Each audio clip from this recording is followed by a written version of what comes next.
Hello students, इस video में हम देखेंगे second order linear differential equation by variation of parameter method.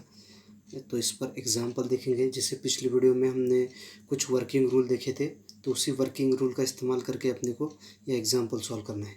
तो एग्जांपल क्या दिया है, solve D square Y upon D x square plus Y is equal to cos X X by variation of parameter method.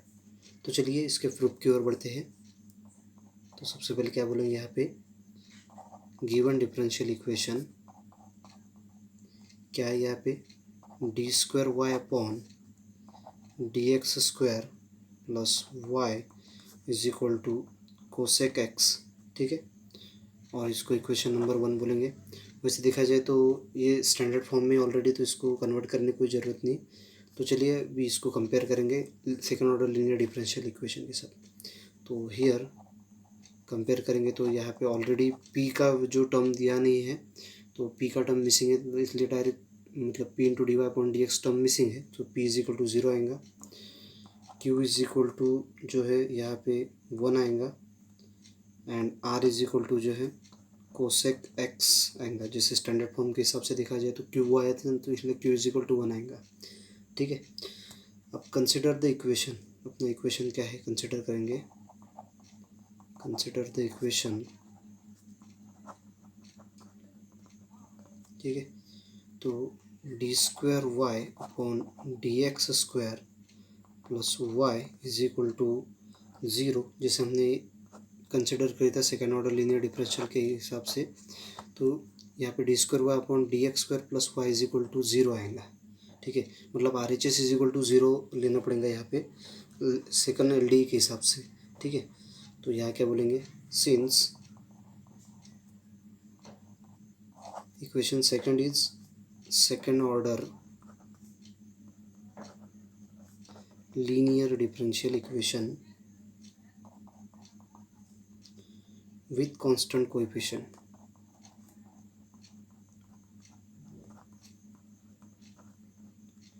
With constant coefficient, so its solution is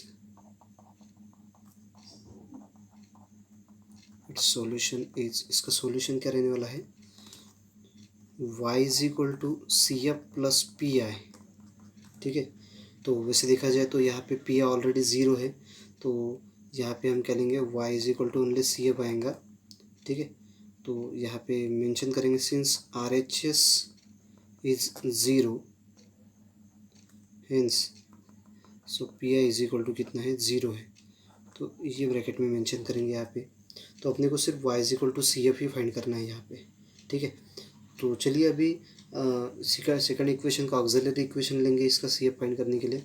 now क्या बोलेंगे यहाँ पे, auxiliary equation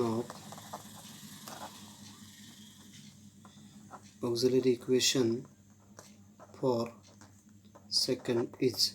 तो इसके लिए auxiliary equation लेना पड़ेगा। तो ऑक्सिलरी इक्वेशन क्या आएगा इसका, देखेंगे यहाँ पे। तो क्या आएगा, d square Y upon D x square plus Y is equal to 0, तो ये आ जाएगा m square plus 1 is equal to 0। ठीक है, तो इस मतलब इसको सॉल्व किया तो क्या आ जाएगा, M is equal to plus minus I. ठीक है, तो यहाँ प्लस माइनस वाई है, तो अपना क्या आ जाएगा, y is equal to C F is equal to क्या आएगा, C1 cos x plus C2 sin x, इस तरह से मिलेगा।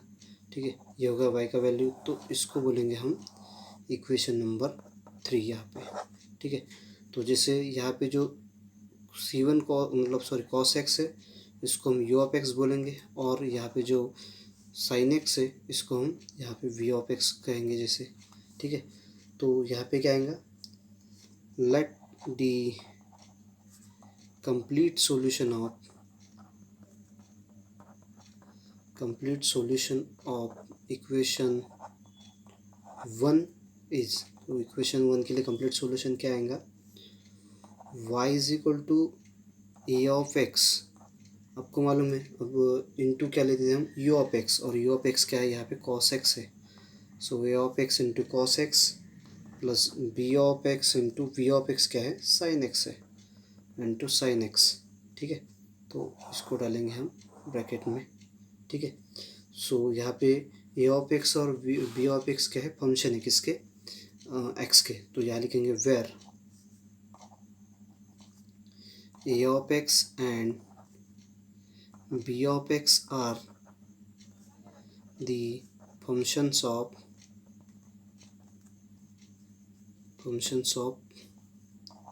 x whose values are given by following integrals.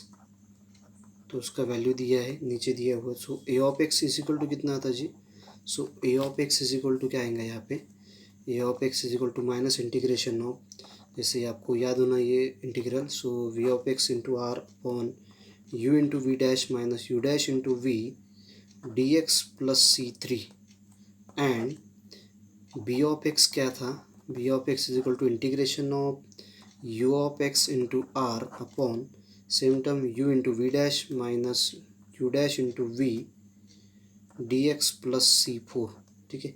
ये दोनों टर्म आपको याद रखना पड़ेगा यहाँ पे, ठीक है। तो ये ए ऑफ एक्स और बी ऑफ एक्स का वैल्यू सॉल्व करेंगे यहाँ पे। तो चलिए अभी यहाँ पे ए ऑफ एक्स का वैल्यू क्या है देखते हैं सबसे पहले यहाँ पे। सो यहाँ पे आएगा नाउ, पहले ए ऑफ एक्स को लेंगे यहाँ पे। So A of x is equal to, जैसे minus sine is as it is, integration of V of x क्या था यहाँ पे, so V of x is sine x, तो यहाँ लिखेंगे साइन एक्स इंटू आर, जैसे आर आपको पता है हमने शुरुआत में आर को क्या लिया था, कोसेक्स एक्स लिया था यहाँ पे। तो यहाँ पे डालेंगे आर का value cosec x d x is as it is upon क्या आएगा, देखिए अब u क्या है यहाँ पे, u जो है cos x है, ठीक है। तो जैसे हमने यहाँ पे लिया था u क्या है, cos x है। सो cos x और v डैश है, v डैश मतलब d upon D x of किसका, साइन x का। तो v का डेरिवेटिव यहाँ पे साइन x का डेरिवेटिव लेंगे minus d upon D x of u dash यानी डेरिवेटिव ऑफ cos x, ठीक है, cos x इंटू v क्या है, जैसे यहाँ पे भी साइन एक्स है, सो यहाँ आएगा साइन एक्स, ठीक है, प्लस सी थ्री, ये टर्म एज इट इज़ रहेगा प्लस सी थ्री, ठीक है। तो अब इसको सॉल्व करेंगे तो क्या मिलेगा यहाँ पे, देखते हैं यहाँ पे, ठीक है। देखिए जी अब यहाँ पे मान लीजिए से माइनस इंटीग्रेशन ऑफ, अब देखिए sine x into cosec x, cosec मतलब क्या था, वन अपॉन साइन एक्स, तो साइन कैंसिल हो गया, बच्चा कितना, वन, तो ये आ जाएगा one d x as it is upon, देखिए यहाँ पे कॉस एक्स है, तो कॉस एक्स और डेरिवेटिव ऑफ साइन एक्स कितना होता है, वही कॉस एक्स होगा। So cos x into cos x क्या होगा ये जी, कॉस स्क्वायर एक्स, ठीक है। अब यहाँ पे देखिए माइनस एज इट इज़ और डेरिवेटिव ऑफ कॉस एक्स कितना होता है, sine minus sine square X, so sine square X into sine square X, तो sorry sine x into sine X, sine square X और minus minus will be plus sine square X plus C three as it is. अब आपको पता है अगर कभी minus integration of sine square X plus cos square x कितना होता है, वन, तो यहाँ पे बोलेंगे वन डी एक्स प्लस सी थ्री, ठीक है। तो अब यहाँ पे इंटीग्रेशन क्या होगा इसका, वन डी एक्स का, तो यहाँ होगा माइनस एक्स प्लस सी थ्री, तो ये वैल्यू होगा आपका ए ऑफ एक्स का, ठीक है, ये वैल्यू होगा ए ऑफ एक्स का। नाउ अब क्या करेंगे, अपने को बी ऑफ एक्स का वैल्यू चाहिए। So B of x is equal to, अब यहाँ बी ऑफ एक्स क्या था, सबसे एक मिनट, बी ऑफ एक्स ये है integration of u of x, तो यहाँ इंटीग्रेशन एज इट इज़, अब यू ऑफ एक्स यानी क्या आएगा, यू ऑफ एक्स यानी कॉस एक्स है यहाँ पे वैल्यू कॉस एक्स, तो यहाँ पे लेंगे कॉस एक्स इंटू क्या था नेक्स्ट टर्म अपनी, हाँ आर थे, तो आर क्या है कोसेक एक्स, तो यहाँ पे आएगा कोसेक एक्स, ठीक है, अपॉन, अब ये जो है u dash into v dash minus sorry u into v dash minus u dash into v, इसका डायरेक्टली मैं यहाँ पे वन ले लूँगा क्योंकि यहाँ पे मैंने पहले इसमें सॉल्व करके दिया था तो वन आया था डिनोमिनेटर में, सो डायरेक्टली वन लेता हूँ D x plus c four, ठीक है। तो इसमें अब वही मेथड सॉल्व करने से अच्छा डायरेक्ट वन ले लेता हूँ यहाँ पे, ठीक है।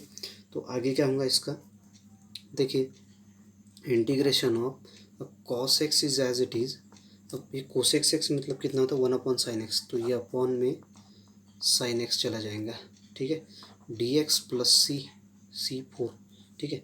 अब मैं यहाँ पे कंसिडर करता हूँ t is equal to sine x, put t is equal to sine x and dt is equal to cos x, तो क्या आ जाएगा इंटीग्रेशन, तो यहाँ बनेगा integration dt upon t, okay, तो इस तरह से बनेगा प्लस c4, ठीक है। तो यहाँ पे क्या आएगा, तो यहाँ पे बनेगा integration log t plus c4, ठीक है। अब t माने क्या है, साइन एक्स है, तो ये आ जाएगा log of sine x plus c4, ये वैल्यू होगा आपका b ऑफ x का, ठीक है। तो अब जो अपना a ऑफ x और b ऑफ x क्या थे देखेंगे यहाँ पे, तो पुट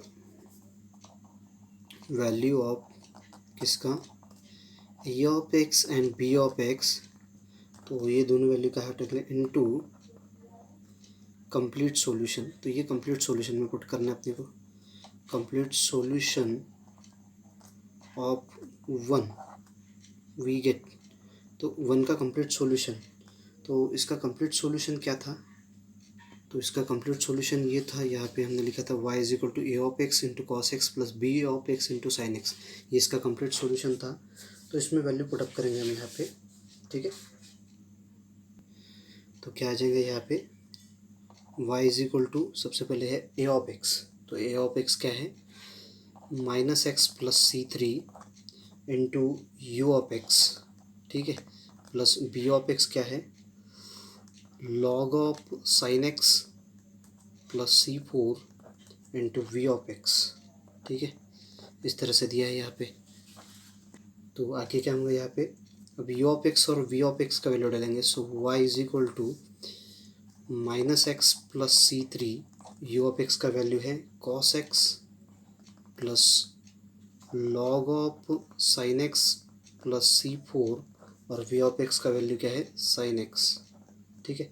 तो कंप्लीट सॉल्यूशन क्या हो जाएगा, y इज इक्वल टू, यहाँ पे मल्टीप्लाई करेंगे ब्रैकेट को, तो c3 cos x, ठीक है, और क्या होगा ये प्लस c4 sin x, जैसे c3 into cos x plus c4 into cos sine x, अब यहाँ पे होगा minus x into cos x, ठीक है, plus log x into sine x is as it is, ठीक है।